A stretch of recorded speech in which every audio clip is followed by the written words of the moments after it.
right. Tokuchingamidzai zvizvarwa zvenyika yeZimbabwe zvizukuru zvatovera. Tiri kuno kumaruva nyika yeHwange, dunhu rinonzi Hwange. Kumaruva tiri kuvaka atinonzi pachingezi the next generation of African village. Tiri kuwandutsa upfumi muvagari vekuHwange. So tinotenda nesapoti yamunotipa neritsigiro ramunotipa. Kuno tiri sangana nedambudziko rekutema miti, asi takaona zvakakodzera kuti tigadzirise patiri kukanganisa nekudyara imwe miti, nekudzidzisa vamwe nekukosha kwakaita miti. Nhasi ndatsikwawo pamusha pano nevanhu vanoziva kuti zvemiti. Ndamboti ndibva wamboti wodyo wandibatsire kufambisa shoko iroro kuti aiwaka vanhu ngatisarambe tichitema miti, ngatidyarei miti, ngatiwane miti yatinowanawo chatinowana chouviri uye nekuwana chekudya mazviri. Saka wachandibatsira kutaura zita rawo nekuti chii chaungatiudze nezvemiti.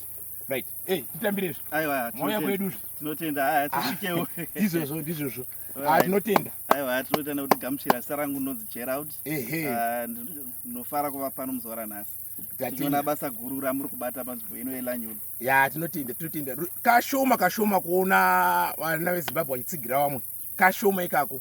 Kazhinji ndimbimbindoga. Asi unombowanawo umwe anomboto mimi ndimbokujega mufana ndaonawo zvarunoita, mimi ndikubatsire. Saka havatibatsira vauya nhasi vachimbotitaurira kuti vachipa rumwe ruzivo kuti tifamba sei negwara rekuti tisimudze nyika. Right. Tiri kuona miti iri apa iyi. Uno mugwavha mungaori gaga here kuzvizvarwa zvenyika yeZimbabwe kuti muti wakakosha chakadii.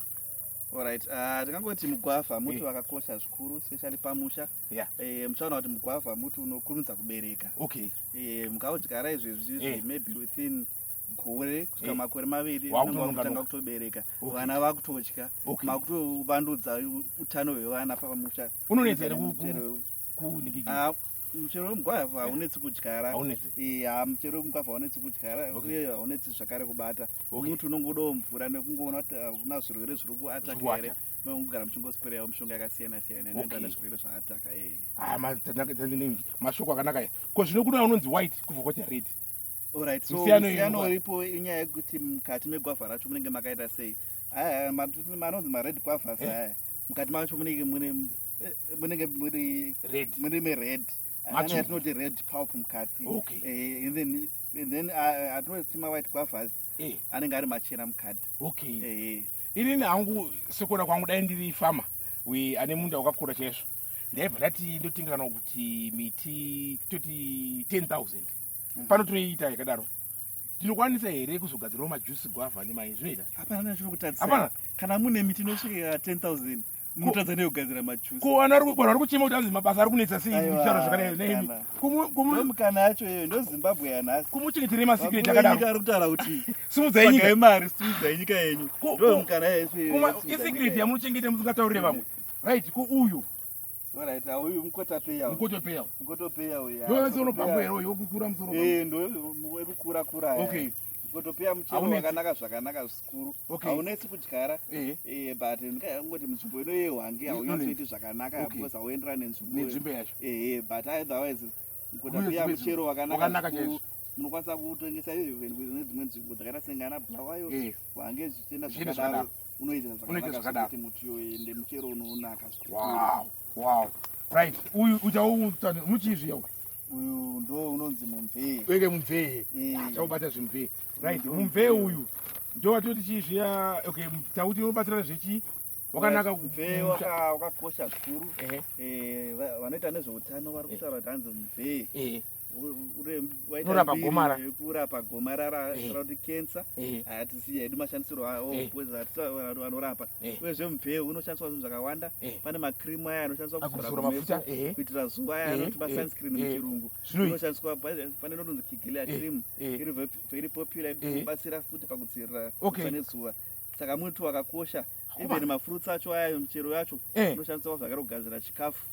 Ine vaya vanovaka mingi. Mazura. Muchero wakanaka zvikuru. Vakomana masikireti akachengetwa muvanhu aya. Vakomana kamusadaro kumaruzevha zvako. Vakomana ka. Vanhu vachotenga kutsvaga maruzevha vakutoti takutodzokera kumamisha ikoko. Right. Uyo ndio muti upi uyu? Uyu ndo unonzi marula tree. Marula. marula tree ko pachivanhu mupfuura pachivanhu. Okay. Wakakosha here muti wakakosha zvikuru. Ndowechihwande inonzi amarula cream. Mapfuura aya ndivanoshandisa kugadzira inonzi amarula cream. Mwenezuko vari kuraradza nawo. Wakakosha zvikuru uyezve pane mafuta anoshandiswa neanoti cosmetics. Mafuta anozorwa aya nei anobva kumhodzi anoshandisa futi mhodzi idzodzo dzinosvina inonzi marula oil inoshandisa pakugadzira nekukwenenzvera makanda. Zvichada vanhu vakadzi vanoshandisa zvikuru. Saka muti wakakosha zvikuru. Vana veZimbabwe muri kuzvinzwa zvese izvi zviri kuitika asi miti yakazara vana iri kukomba pasina anotenga. Musadaro imwe miswai uyai pano right apo tibata apa uyo mushuma uyu mushuma uyu muchero unonaka zvingaite vakoma. Muchero wakakosha zvikuru ende mukanyatsoomesa muchero wakanaka chaizvo. muchero unotapira zvino uye muti uyu unoita nzvimbo dzipi? muti uyu tinoti miti iri indigenous kuZimbabwe. Saka unofanira kurarama ukaudyara muZimbabwe. muti uyu unofanira kuti uianaka. Plus muti uyu muti wakakosha zvikuru unobatsira zvakawanda. Vazhinji vanotaura futi kuti unorapa zvirwere zvakawanda zvepabonde. Unoshandiswa sei ipapa pane zvakuda zvinatozwisisa muti wakakosha zvikuru pakurarama kwedu seZimbabwe. Totenda nyika yakakomborerwa nyika inoira ine zvese izvi vakomana right. Aya magwavha tambaona tambakavha onai makuwanda kwaita magwavha vakomana. Uyai kuno vakomana uyai zvinodadidza uyai munonge right. Uyo munhiki mukesho uyu right. Mukesho kunoku hatina zita ratinaro rechivanhu ratinga kukupei asi inzungu anoti manats imugrupu remanats rinowanikwa nenzungu dzemuchero asi dzakanaka. A lot of protein in the nuts. Saka dzinovaka muviri. Vana veZimbabwe uya muzotenga macashew nuts anowanikwa pano chete paLanyula Cultural Village. Uyo ndoubuyo tamarin. Muti uyu ndakaona kunoku vazhinji vanongoti unonzi zarato rechivanhu ndakurikangana but unonzi tamarind. Uyu muti uyu wakakosha zvikuru especially kuno kudunhu reHwange. Muti uri wakajairika zvikuru kubva kunana Bhinga uya kuno kunana Hwange district. Ende michero yacho vanoshandisa kugadzira porridge yavanoti porridge rinonaka samare. Uyezve michero yacho inoshandiswa zvakare kugadzira anoti maspices. Saka muti wakakosha zvikuru. Vanoziva kumazvinzwira mega chimusasa chiro chinzwira right. Ndiwe vanogadzira malandscaping mujakaranda uyu landscaping vanoda kuvaka mamashoni mujakaranda muti wakanaka zvikuru. Saka veHarare vanokwanisa kuzotengera kuno here? Hapana chinovatadzisa. Mazvona ngavauye mujakaranda muti wakanaka zvikuru wokunakisa pamusha. Uyu taubata kana zvauyu tamuita nezvavo. Aya malemoni ka malemoni mungoaziva vana veZimbabwe kuti akanaka muti right. Pane mumwe muchero watisati tabata here kwasiya munyi nemunyi ita ukafo mango tautaura tambotaura nezvavo right. No zvizvarwa zveZimbabwe zvezukuru zvatovera. Zita rangu rinonzi Taku ndiri kudunhu reHwange kuLanyula Cultural Village right. Zita rangu rinonzi Gerald. Tinotenda nekudana pano muzora nhasi.